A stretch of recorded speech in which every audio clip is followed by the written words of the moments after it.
I think we're generally worried about the direction that sport is heading.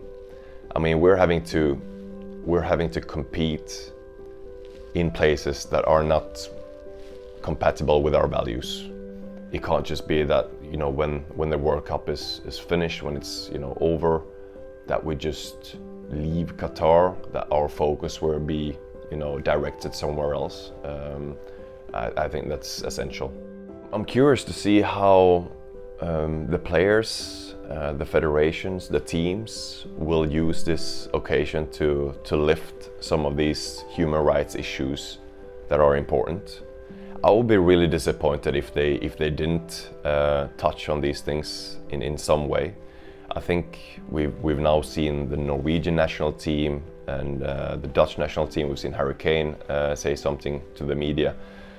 So this is, I think this is good, and I expect it to be to be more of a thing. You know, the closer we come to the World Cup, because it's I mean, it's a fantastic opportunity to raise these issues. You know, because the media is always there. You always have a mic in front of you. You always have a camera in front of you. So I would encourage anyone to speak about what is happening in Qatar. You know, keep the pressure on, because we don't want things to go back to how it once was.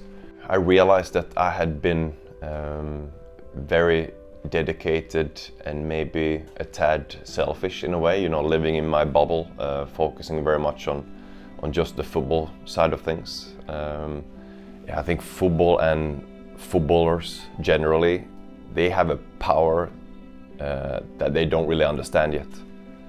They have a voice, they have a collective voice that means if they say something, people will listen.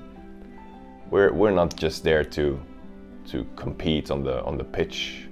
For me, we need to have loftier goals. We need to be a part of society. We need to try and create that positive social change, and I mean that's been my passion for the last number of years, and I wish I would have done it sooner, of course. But you know, using the platform that we have, I think it feels great to do good. It feels great to think about others, and yeah, not being just focused on the football part of things. There's a lot of players who have questions, who are worried, and I mean, in a team, in a dressing room, we talk about practically everything. So of course, the human rights situation in Qatar was a topic. These decisions are being made above our head, and we're just, you know, forced going to a place that we don't want to. So I think we're you know, players and athletes who are becoming more active. We want a seat at the table. We want our voice to be heard, just the same way that the migrant workers want their voice to be heard. The last couple of days I've been here in Qatar, in Doha. I was invited down by FIFPRO, my partner when it comes to shining a light on the human rights abuses here in Qatar. We've met with migrant workers, we've met with community leaders, we've met with the BWI, we met with the ministry. It's been an eye-opener for myself to hear directly, to see for myself how are they working to improve the situation for the migrant workers. What are the things that are a concern right now for the migrant workers, and what has changed, what is getting better.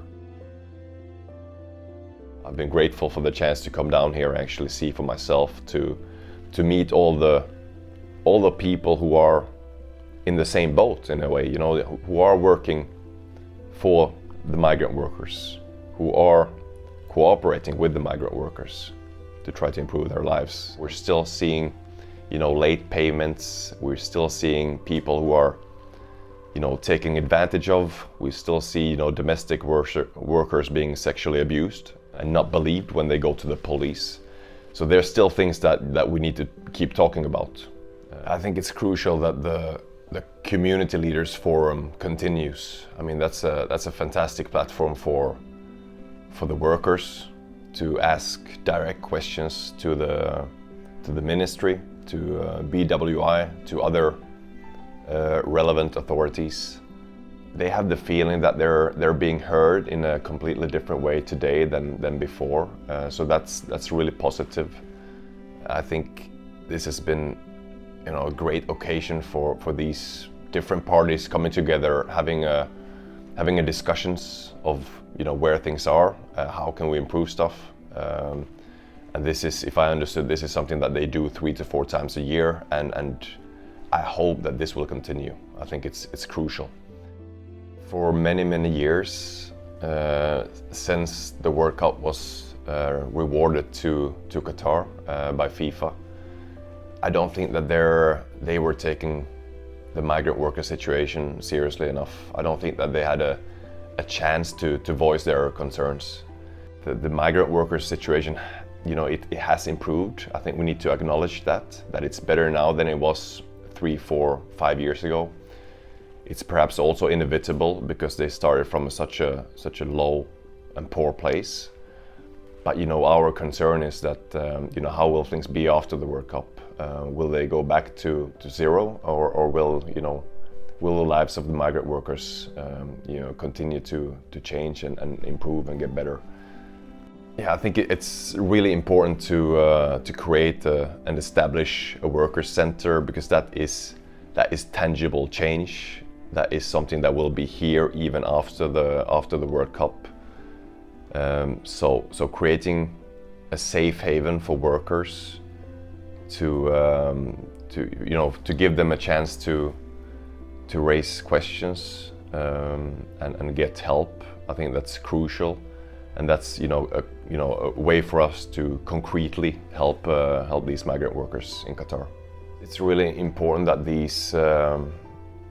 these improvements will continue. That it's not just because the spotlight is on Qatar right now. It's not just because the spotlight will be on the World Cup, but that it will be